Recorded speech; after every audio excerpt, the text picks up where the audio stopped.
In a town this big, who's there to write to anyway?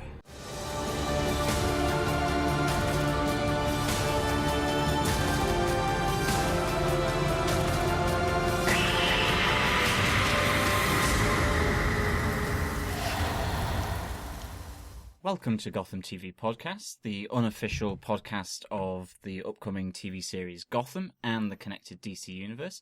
I'm one of your hosts, John. And I'm Derek, your other host. Welcome. So, last week, 24th to the 27th of July, it was all about San Diego Comic-Con. Mm-hmm. Fantastic Comic-Con. The big daddy, the big mama of all the comic conventions, and hopefully getting a good run by New York Comic Con, which we will be attending in October. The flights are booked. We'll keep you all posted.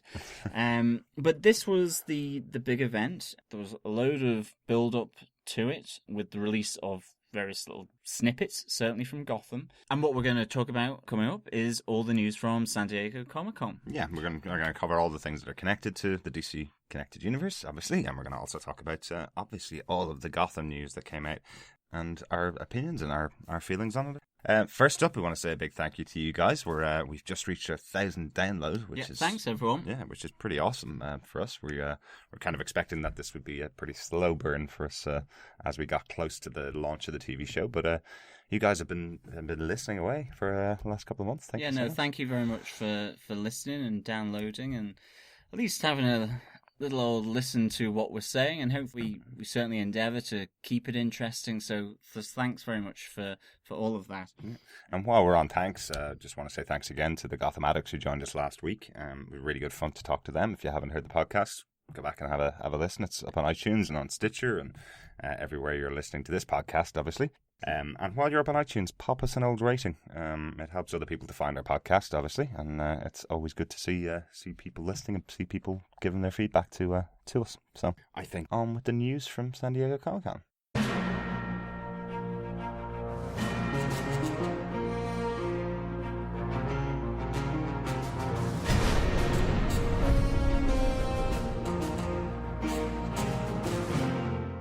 The big Gotham news, and we'll start off with everything to do about Gotham, there was the big premiere, the first public screening out on the Saturday at the big Warner Brothers and DC Entertainment event at 8 p.m. Mm-hmm. As we said before, it was hosted by Stephen Amell from Arrow, and not only did it include Gotham, but it also included other three big DC shows that are going to be aired this fall, this autumn. Arrow Season 3, and then the new series, The Flash and Constantine. Mm-hmm. Firstly, the Gotham premiere, it seemed to get a good review and some positive feedback. Oh, really. yeah. A really good reception from Hall H. Yeah, it seems to have gone down really well. Hall H. I love how you say Hall H. It's really good. Hall H. So yeah, it seemed to get some really good positive feedback. You know, you're with I suppose an audience that's baying with bated breath for the first glimpse of this. It'd been teasing it for weeks in advance. People have been sitting in the hall for the entire day, and you know the feeling afterwards was it's totally worth it. It was well worth watching. I know one of our listeners has already seen the pilot as well and has given us feedback that it's exactly what he was expecting. I've told him not to spoil anything for us. But, no, and we're very jealous. Yeah. You know who you are. You know who you are, Ben. But we got some general good bits and bobs from the panel that happened directly after the premiere. We weren't at San Diego Comic-Con. Some people have made a little bit of a confusion because we were so excited and so interested in all the stories that they thought we were in San Diego. Yeah. We're not. Like, just quickly to interject, we were both hugely excited, full of adrenaline, and also absolutely shattered by the time it came to Sunday, because for us guys in Europe, here in particular in Ireland, the show is only kicking off at like 9 o'clock at night, so we were looking at things like the IGN interviews and so on, and this was at a reasonable time at about 1 o'clock in the morning, I think it finished, but then you had other panels that were being shown or live blogs coming up, and it could go up to 4 or 5 in the morning. Yeah. So it was great fun, but wow, on Sunday here, it was collapse and recharge, definitely. Yeah, absolutely. But getting back to the panel. Yeah. So the couple of little bits and pieces that came out of the panel. Overall, it was about an hour-long panel with the full, I suppose, the cast of all 4 shows, as John mentioned. It's a huge cast to have on stage at the time, and I'm sure it was really exciting for the audience to see them all there. Really exciting for the casts of some of these brand new shows, some people that haven't acted in anything before, any TV shows before, I suppose, sitting in front of huge audiences that were applauding and cheers from the crowd for everything they pretty much said. It was must have been really exciting for all of them to see all that. But in regards to the actual Gotham panel, there's only about 2 minutes of the full hour that was held over for some of the cast and some of the producers to talk about the show. Yeah, and Gotham have put up a video of that, which we'll obviously put in the link to through our show notes. Mm-hmm. But Bruno Heller, the showrunner, the creator of this concept of Gotham before Batman, essentially confirmed that the kickoff point for this show is the death of Thomas and Martha Wayne, and that the whole nut of the idea is that Jim Gordon investigates this death, and that was the beginning, and the concept grew from that little focus, that tight genesis of an idea. And Gotham as a show has grown and developed from there.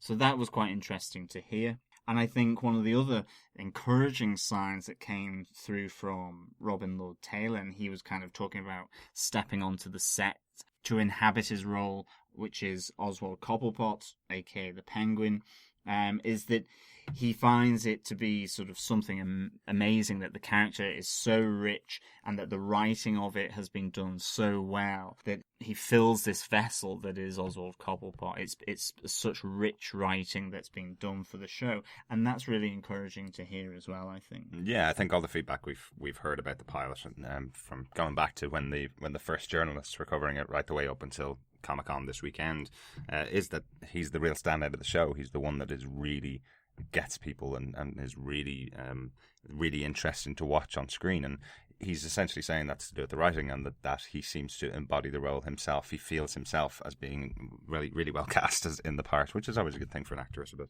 Yeah, really interesting. One of the other fun pieces that comes out of it is David Mazouz, who plays the young Bruce Wayne.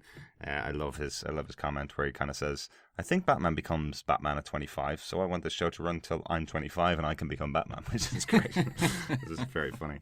It was, and I think we were talking about this last week with the ladies from Gotham Addicts. From their perspective, and I think it's something we've spotted as well, they were saying that connection between Donal Logue and Ben McKenzie seemed to be really quite tight. They seem really chummy, they seem to get on well, which can always be good for on-screen performances. And a little bit of maybe why that so was teased out on the panel as well. As we all know, Ben McKenzie appeared in Southland as a cop, and it just so happens that in one of the storylines where he was interrogating by the scruff of the neck a prostitute on the streets of LA, that was Donal Logue's sister. So it was almost, they were kind of saying it's like this link, this connection, that 7 degrees of separation or whatever it might be. So that's kind of interesting. And I mean, from all the little snippets and interviews that we saw over the course of the 4 days of San Diego, it seemed like they had good fun together, and it can only be, as we said last week, a really good, positive sign. Yeah, absolutely. And a good piece of the kind of character development that came out of some of the interviews over the weekend was Donal Logue was essentially saying that Harvey Bullock is feeling quite changed by having Jim Gordon's character around, that Jim Gordon is such a strong and positive influence that it's already rubbing off on Harvey Bullock, even by the end of the first episode, where Harvey Bullock is questioning his own means, the own means he uses to get to the end. He's already questioning whether that's the right thing to do, or whether he could start to use some of the tricks that Jim is teaching him as well. So it's not just being led by Harvey Bullock as to what to do in Gotham.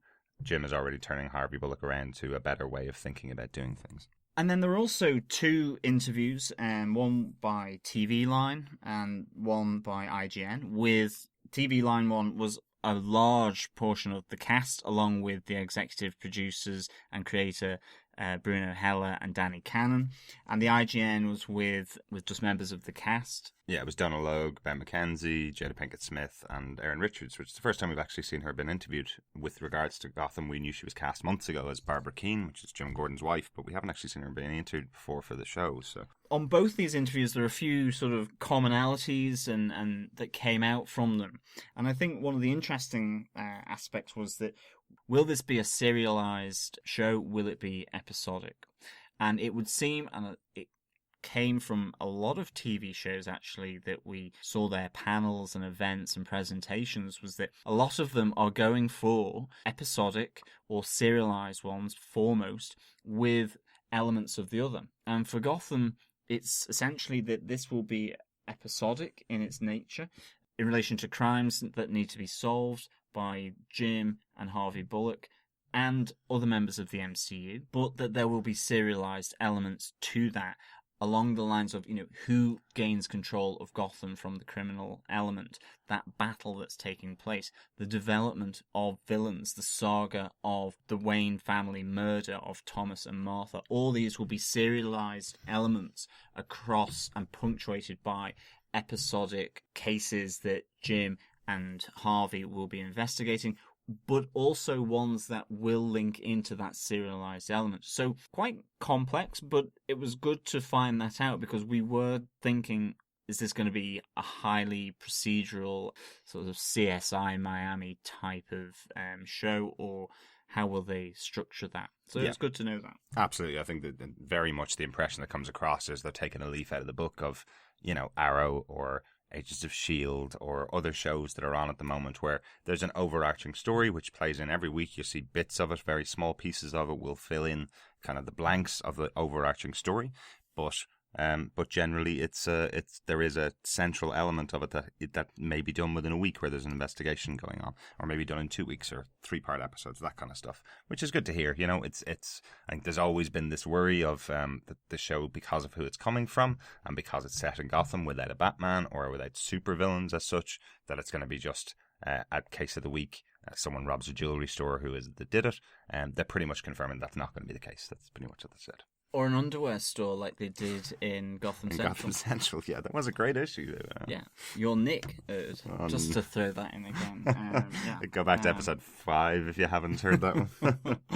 I think another really interesting point that came out from these few interviews that they did with different TV and media outlets was, they were asked the question about balancing between creating a whole new story and respecting what came before, and I suppose by extension respecting the canon. Ben McKenzie made a really interesting point. He says, because this is an origin story, you can create and bring new elements to that show.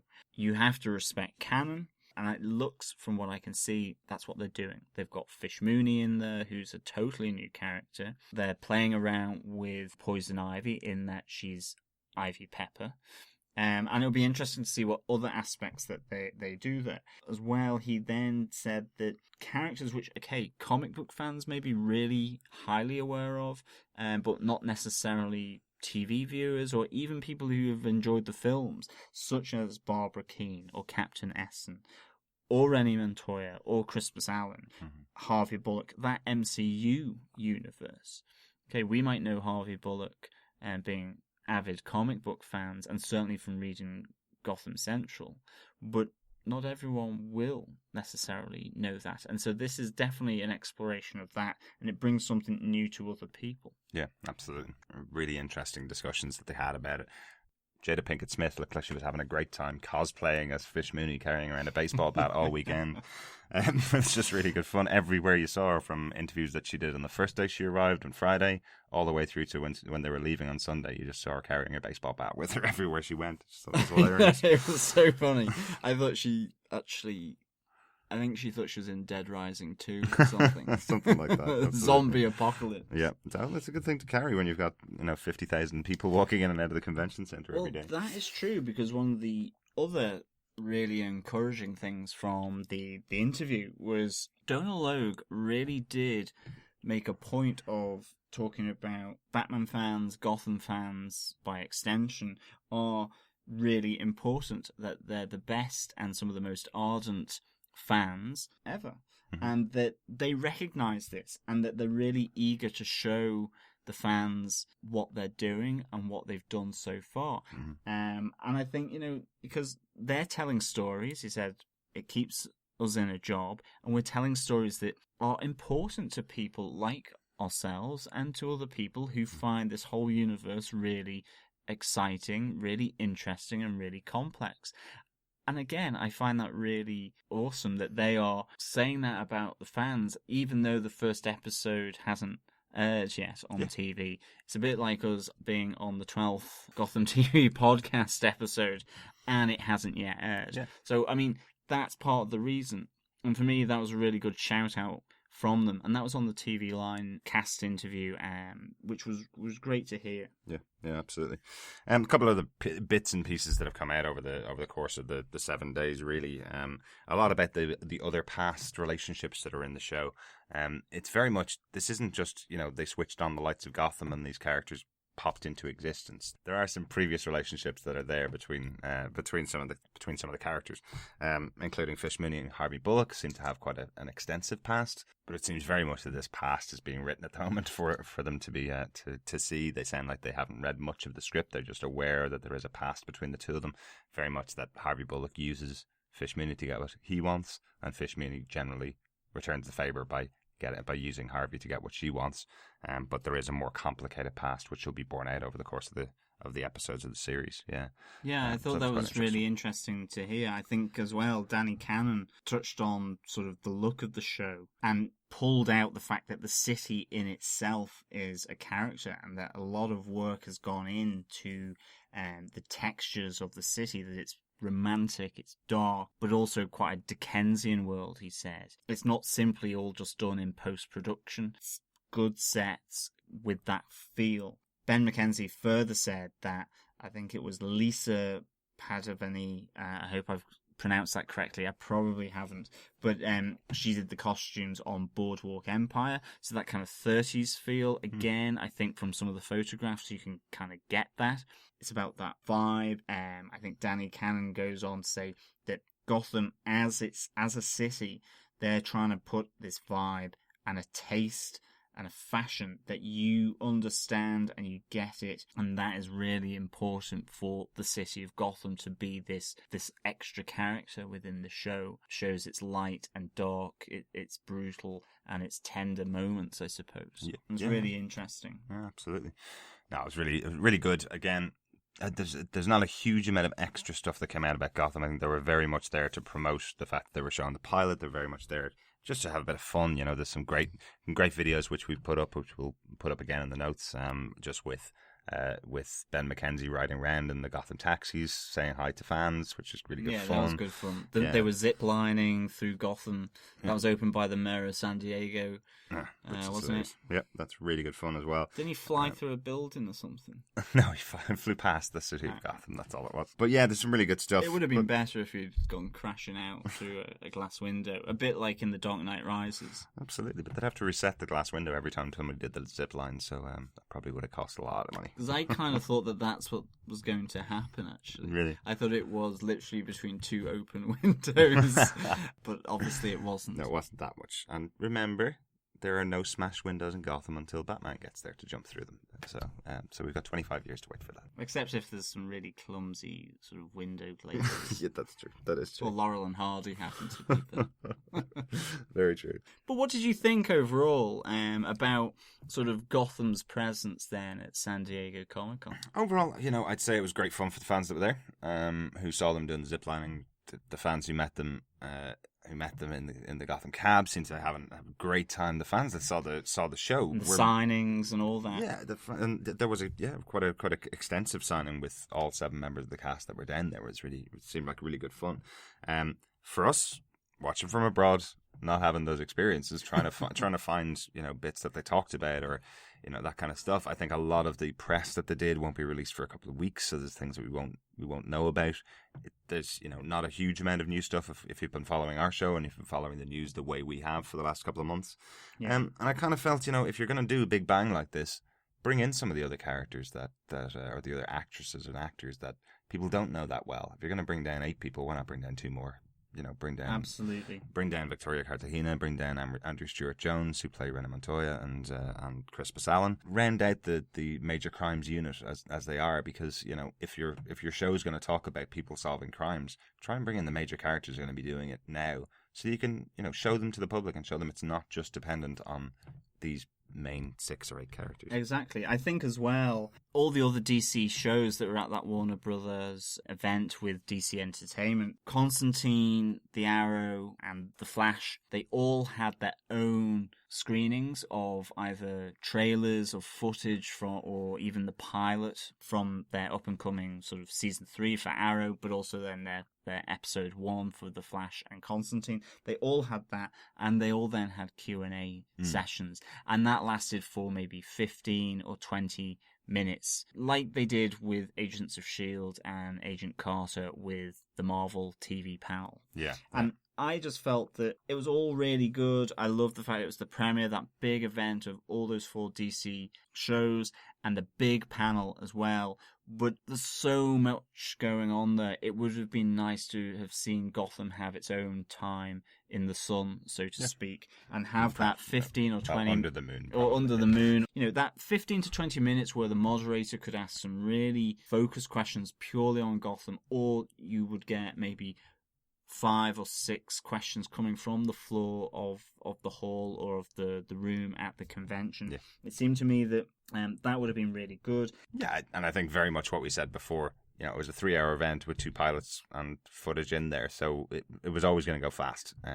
But for I don't know, when you're watching it here, it definitely felt like Gotham was the one that was undersold, but that's probably because the pilot was so good that they just left it speak for itself, really. And maybe Fox just simply thought it was too early, and maybe they're saving it all for New York Comic Con, which, as far as I'm concerned, that would be brilliant. That would be fantastic, absolutely. Did I say we're going to New York Comic Con? I think we've said it a few times, absolutely. But one of the things, for me, definitely, I think the question of, are we going to get a crossover between all these 4 shows? I think you just got it. That's the crossover that's going to happen between all 4 of these shows at the same time. They're all on the stage together. Now they're all going to eke out their own experiences going forward. I doubt that we're going to have a panel next year at San Diego Comic Con that's going to have the same volume of members of cast from all 4 of these shows at the same time on the same stage doing this kind of presentation. Absolutely. So yeah, it was good. Did enjoy it, and definitely enjoyed seeing the cast in various locations across the weekend. It was really good. It was really good, and I mean the fact that they didn't have their own panel is a really minor sort of thing for us, because it was excellent. I say minor, but we have almost talked for 30 minutes on the 2-minute panel. It's kind of flashbacks to the first full-length trailer. Absolutely. But we can talk about Gotham, so maybe it's a good thing they didn't have their own panel. Absolutely, we would have had way too much to talk about, I'm sure. So one of the other pieces that did come out during the weekend was a brand new trailer for Gotham. Had some of the same footage that was in the previous trailers. It's just called the movie trailer. It's where Fox.com have launched their competition for fans of Gotham. Essentially, you can create your own fan poster, or you can create a cinematic trailer from the images that are in the movie trailer that's up on their website. So if you go to gotham.fox.com, see all the details of the competition and how to enter. It's unfortunately only available to US residents, but essentially the prize is to win a trip to the screening of Gotham in New York with cast and crew and members of the press. Yeah, no, that sounds a great prize. And speaking of competitions as well, we have our Matthew J. Fletcher poster that we're going to give away to a lucky winner, and that winner will be drawn from a hat. And it's for any comments or feedback or reviews on the show, on topics that we discuss in the podcast, on various themes. If we discuss that through, if you get us to have an argument, we'll definitely put you in the hat as well. But that's also still open till September the 22nd. Now we know when the close date for that will be. Absolutely, we'll draw the final winner out of the hat on once we're doing our podcast for that show. Got about 5 or 6 people in there so far, so get your entries in now. Excellent. Yeah, excellent. Well, I think then moving on to other DC and Batman news. there was obviously some huge news that came from Hull H on Saturday at the Warner Brother Pictures. It wasn't maybe as much news as we thought was going to happen, but the holy trinity, shall we say, of the DC comic universe, the trinity of Wonder Woman, Batman, and Superman, appeared on stage in the human form of Ben Affleck, Gal Gadot, and Henry Cavill, along with director Zack Snyder for the upcoming Batman vs Superman Dawn of Justice. And Batman v Superman Dawn of Justice, yeah. Yeah. From now on, I'm only going to say Batman v Superman film. But on stage was Zack Snyder, who teased some concept art at the panel, and then they showed some exclusive footage, which apparently will not be shown outside of Hull H. Yeah, so those people in the hall were pretty lucky. Apparently great fun little bit of footage. It is very much a Batman versus Superman segment of the film. Sounds like it was really enjoyable. The crowd were going wild for it. It's about, my understanding, about 30 or 40 seconds long. It's a very short clip, but very exciting apparently. But bigger news than that, bigger news than the trailer, and bigger news than just having the three actors on stage. We finally got to see what Wonder Woman actually looks like in her full costume, and that was great. That was a fantastic photograph. Really like that. Really good photograph. Not as red or blue or gold as people would expect. Certainly coming down to that maybe more broody, darker tone that I think DC movies have set on. Yeah. But nonetheless, it looked really good. I don't know what she was standing on, whether it was, you could see bits of concrete and bits of reinforced concrete with the metal reinforcement going through it. Things were on fire. Is that Earth? Is that... is it another planet? Another planet? Is it somewhere else? Exactly. So that was kind of interesting, a little bit of a tease. Yep. She had a silver whip, as she does. Lasso of Truth, John. I know it was the 70s when the last show was out. Whip it, girl. Yeah. Or silver whip. Exactly. But one of the things, really, that maybe didn't come from that panel was... the DC movie slate that had been sort of rumoured previously by Nikki Fink, and we've mentioned that on the show, that didn't really get any proper confirmation at all. Not like on the Marvel panel where they introduced up to 2019 their slate of films. Now, some of them untitled, but they put the slots in there up to 2019. That didn't happen on the Warner Brothers Pictures panel. And then a number of rumours about, Jason Momoa, Dwayne Johnson playing various different characters from those movie slates. Dwayne Johnson being Shazam, or Black Adam, yeah. And Jason Momoa is Aquaman, was rumoured. Yeah. None of those were confirmed. None of them were denied either. No mention of them at all. It was very much Zack Snyder going, this is what I'm making, this is my movie, here's a quick clip for you. Off we go to go and film the rest of it, basically, yeah. I did love the other really cool one that did day one of Comic-Con, because Comic-Con fans are better than any other at finding out secrets.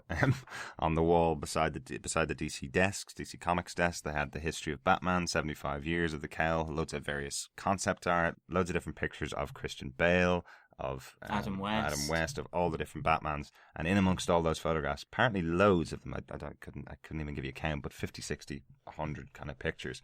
In amongst all those was Ben Affleck in the cowl. A full on shot of his face, profile kind of image, wasn't it? Yeah, loads of stubble, looking really Batman Dark Knight Returns. Yeah, really like he'd been queuing up for Comic-Con for 4 or 5 days.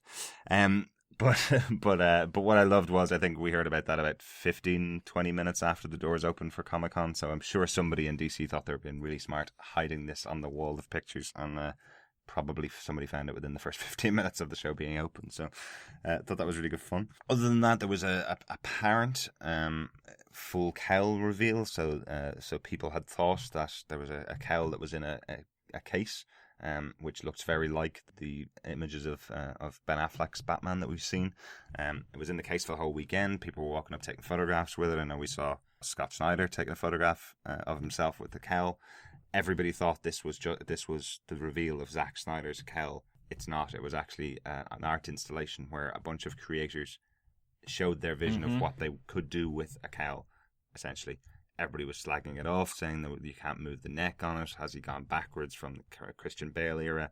Nothing to do with that. There was about 20 individual cowls that were around all created by different creators. So sometimes things that are seen at San Diego Comic-Con can run for ages and turn into big rumors, and people get really excited, and they turn out to be nothing. There was also another favourite Batman of ours as well, which was Lego Batman 3. He showed up, Mr. Fun Guy, with the Lego Batman 3 Beyond Gotham trailer that was released for San Diego Comic-Con. And all we can really say on there is it looked good fun. We've said before, we really like these games. They're great fun for the family. Absolutely. They're great fun for just mates going around doing puzzle solving, playing the game. They do some really funny cutscenes. They've got a whole level which is Batman 66 with that music, with the Lego characters in those costumes. You know, you've got the sense of humour. I will tell you, though, after this is now the third game, there's going to be about 150 characters in it. It's definitely getting to my kind of limit of DC knowledge. There's a lot of characters in there that I probably have seen once or twice in comic books. So I'm getting to my level of going, I don't know who that guy is, but it looks like fun. But there are some cool ones, like Plastic Man, who I never thought I'd see in any kind of game anymore. Like Superboy's in there and stuff. It's really unusual stuff, but really going to be really good fun. Looking forward to that. I think speaking of fun and speaking of Batman 66 as well, there was the... You with the segues I tonight. know, I'm segueing. I've been watching San Diego Comic-Con for 4 days. Mm-hmm.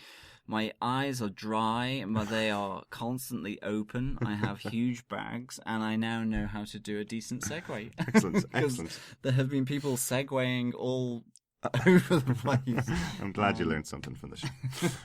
Yeah, speaking of Batman 66 and of fun, there was the Batman 66 panel. Yeah, it was cool. Which was, I think, just good fun. I mean, I think Adam West is a comic genius in many respects, but he was also joined there by Julie Newmar, who was Catwoman, and Burt Ward, and they were really just there to discuss the release of the whole Batman 66 series that's going to occur on DVD and Blu-ray this November. So just in time for Christmas, everyone. Mm-hmm. Not that, damn it, I've gone and said Christmas in July. I need to shoot myself. Yeah, that was pretty bad. It was pretty bad. But I have to say, at 86 years old, Adam West still has some great comic timing, you know? Some great comic timing, and I think he recognises his place in that Batman universe over the last 75 years. He understands his place and the iconicness of what he did there for that period, but also for generations afterwards coming at it. From myself, speaking personally, as a child watching the TV, and he realizes there is a place for that fun Batman, which is also what Lego try and do. And it's something different, and it gives a different angle on the character that the likes of Zack Snyder are doing, and what Christopher Nolan did with their Batman films, and maybe how it's portrayed in the majority of comics as well. I know there's the Batman 66 comic as well. But it was great fun. He talked about his love of playing against the Riddler on the show. Yeah. And also that Julie Newmar as well was just excellent. And she really placed her stamp on the character of Catwoman. Yeah, so much so that Cameron Bicardova has called her favourite Catwoman of all time. So the new Selena Kyle is looking all the way back to Batman 66 for her inspiration for her Catwoman, which is cool to think. An actress who's 14, 15 years old is looking back at the original 66 Batman. And we can all be looking at it again in November, so that's really good.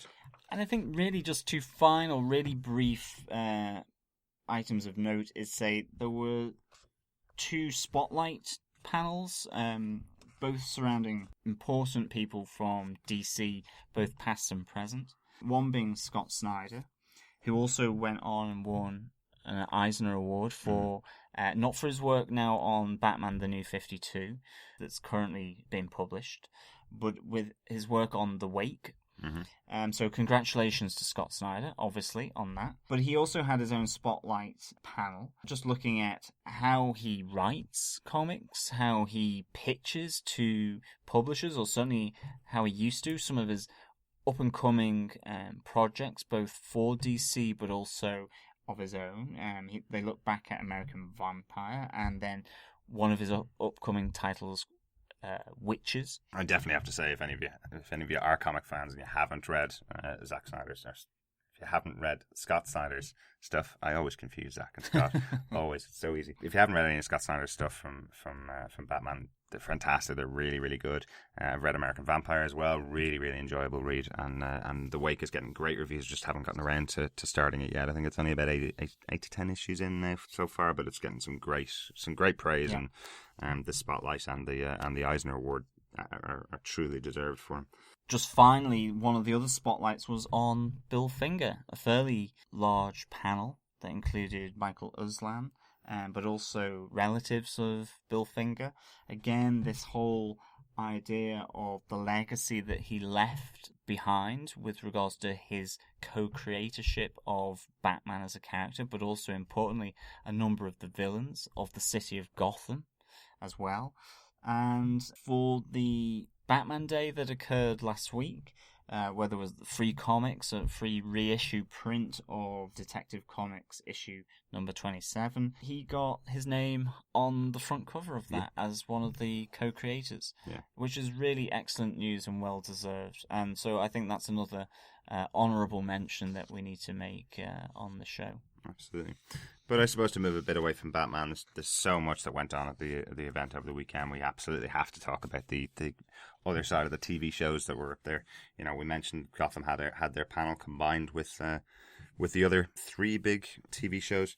There is another DC TV show that's going to be on coming up. It's the iZombie TV show, which we've mentioned. This is a Vertigo comic connected to the DC universe, but slightly off to the kind of side and darker kind of side of it. What we found out about the show is that it's going to be coming up in early 2015. It's going to be a mid-season show, so it's going to be on CW. On the CW network, the same network that's broadcasting Flash and Arrow. So it's very similar to how Marvel are treating Agent Carter. Maybe a shorter mid-season sandwich between different shows, different properties of CW. It's being executive produced by Rob Thomas, who wrote Veronica Mars and was quite heavily involved in that show. Another really good TV show. It's a really interesting premise for the show, though. It's another zombie show, but it seems like a much more comic zombie show. Seems like a lighter version. Maybe not that I want to put the kibosh on it, but it's a lighter look, a lighter version of zombies. It's not Walking Dead in that sense, but it's a promising medical student dies. She wakes up again as a zombie, and to satisfy her lust for brains, which she eats with hot sauce, which is that is good news. I like hot sauce. Dear. Happy. She takes a job in a morgue, and she eats the brains from the victims or the dead people that get moved to the morgue once they've passed away or have been killed or murdered. The twist on this is that she begins to get visions and memories of these people and about how they died. So there's an element of a sort of a detective police procedural in there as well. It sounds mental. I'm really intrigued to check it out, though. In the fallow period between TV shows, I think I'll give that one a look, definitely. And then really on to the other big 3 then, which are the Arrow season 3, Constantine, and the Flash. I think if we take Constantine first, that's on NBC in America, whereas Flash, Arrow are with CW network. Pretty heavily connected shows as well. Constantine, actually, they showed their pilot on the Wednesday night for early visitors to San Diego. You could go in, get a ticket, and go and watch the pilot. We know there's been some changes to that pilot. Haven't seen it, obviously. It's not been broadcast over here. But we know that one of the main characters, unfortunately, is not going to appear in the TV show itself. The actress Lucy Griffith, who plays Liv in the pilot, is no longer going to appear in the show after that first pilot episode. Apparently, they're just making some very small tweaks to it to kind of make the story make sense as a one-off pilot. So the main female character in Constantine, instead of it being Liv, will be a character called Zed, and that will be played by Angelica Celea. From episode 2 onwards. Yeah. So it's another character from the comic books. It's another main character from Constantine, who's going to be brought into this show and continue it on. One of the pieces that we found out from the interviews over the weekend, Constantine's a very heavy smoking character. In the comic books, easy to get away with in the comic books, but weirdly on TV, particularly in the States, one of the things you can't get away with, even though you can get away with a lot of sex and a lot of violence, you can't get away with smoking. So the character will have smoking in the show, but it will be implied. It'll be very wisps of smoke. Yeah, which will extend from an ashtray that will be sitting quite near him.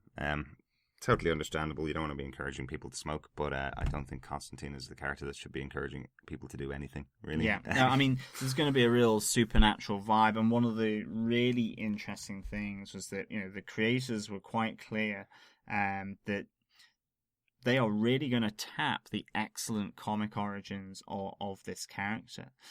For them, they're saying, some of the best writers in comics, John Delano, who took the Hellblazer, but also the kind of co-creator, Alan Moore, who brought Constantine into Swamp Thing. Mm-hmm. All those kind of origins, storylines, the canon of John Constantine are going to be looked at. They're going to be used if it makes sense.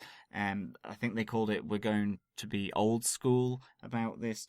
And certainly what they said was that for season 1 in particular, the American Gothic story arc from the Swamp Thing comic will be a large part of that. Yeah, it's fascinating. I'd love to see how they do it. Yeah.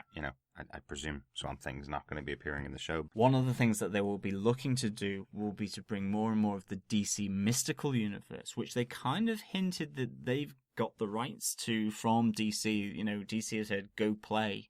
And hence the helmet of Dr. Fate that was seen. I think it was trailer 2 for Constantine. That is a real hint that they will be bringing other mystical characters from the DC universe into Constantine. It may not be Dr. Fate in season 1, and they didn't mention it any further, but they've got the DC mystical universe to play with by the sounds of it. Yeah, which is fascinating. I think Guillermo del Toro has been trying to get that off the ground for years, trying to do the mystical side of the DC universe as a film, essentially. Yeah. So we saw an interview with him where he was very much saying he's going to be tuning in to find out what they're able to do with it. It's really fascinating. The more I hear about the show, the more interested I am in seeing it, definitely. It'll be good fun. And then I suppose back onto the other two big ones. So Arrow, just going into season 3, was really back there to kind of fulfill the promise that they made when they launched season 1. Stephen Amell was talking to fans when they were making season 1, essentially saying, we're going to do everything we can to make sure this show doesn't suck. That's quite difficult to say, lots of S's. And essentially, the minute he said that, at first, the person right in the front of the audience shouts out, mission accomplished. They've done exactly what they set out to do. So much praise for Arrow now going at the end of season 2.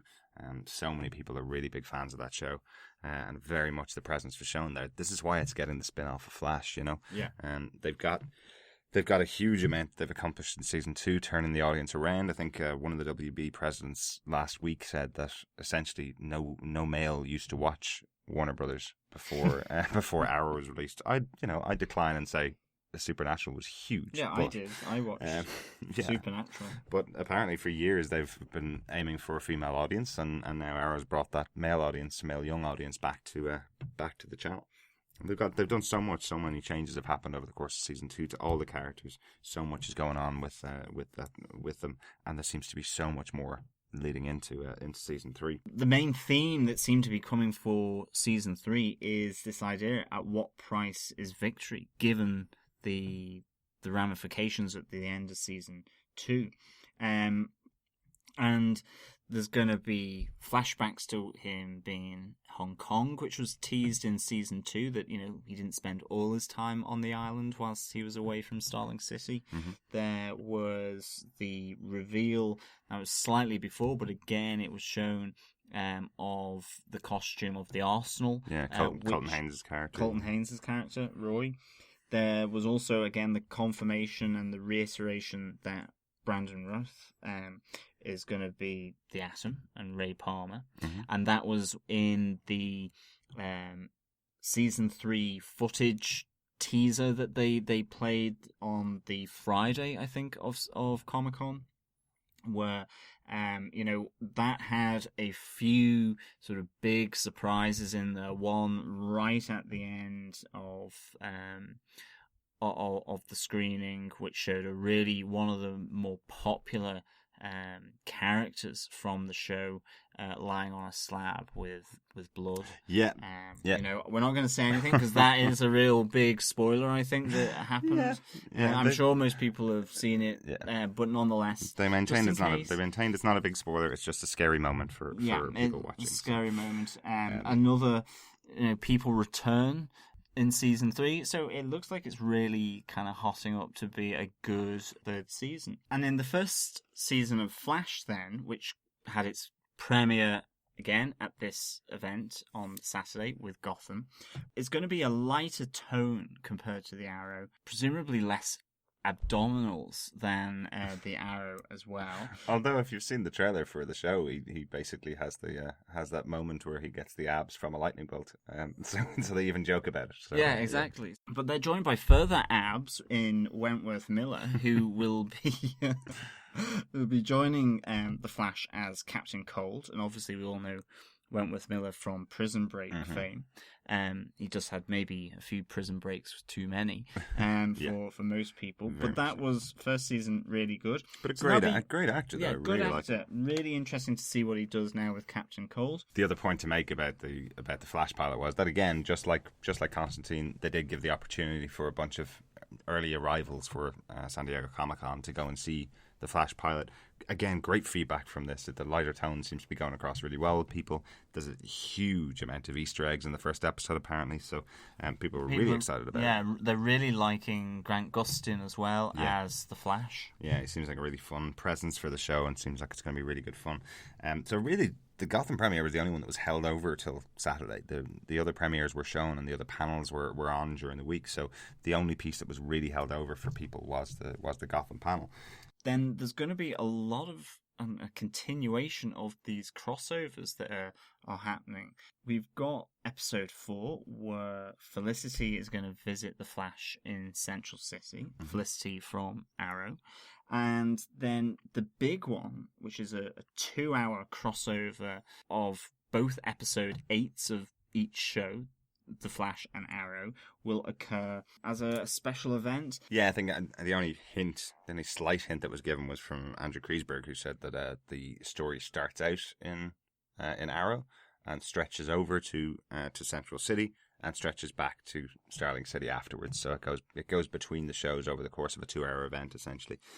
This is the kind of stuff that used to happen with Buffy and Angel when I was a kid, and there were always the exciting weeks to tune in. You had to turn on Thursday night. You always had to watch Buffy followed by Angel. Great fun. Always loved them when I was younger, and I'm sure that there's going to be a ton of fans who are going to be looking forward to episode 8 of the 2 seasons of the show. Great way to keep everybody watching for those 2 hours as well. Really looking forward to it. Yeah, it'll be great fun. On that note, that's the end of the San Diego Comic-Con sort of roundup and wrap-up that we wanted to bring to you. I'm sure there's maybe little bits and bobs that we've missed, but it's such a huge event with so much going on. You feel like a kitten on the floor chasing the red laser dot. It's like, oh, go over here. Oh, I'll go over there. So we hope we've given it enough justice. It looked excellent.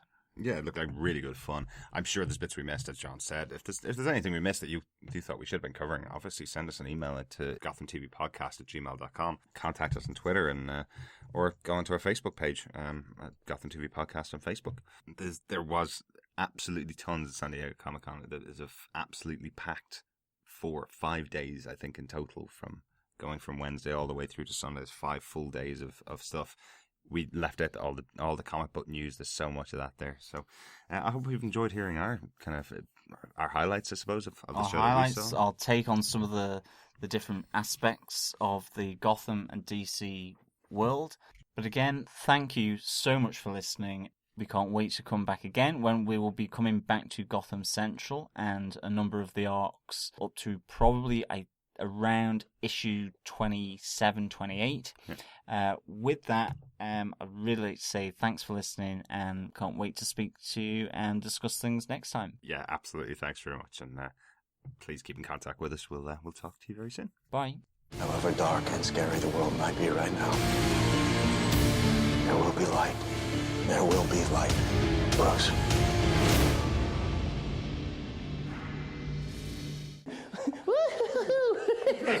This isn't just, they switched on the lights of Gotham and these characters popped into existence.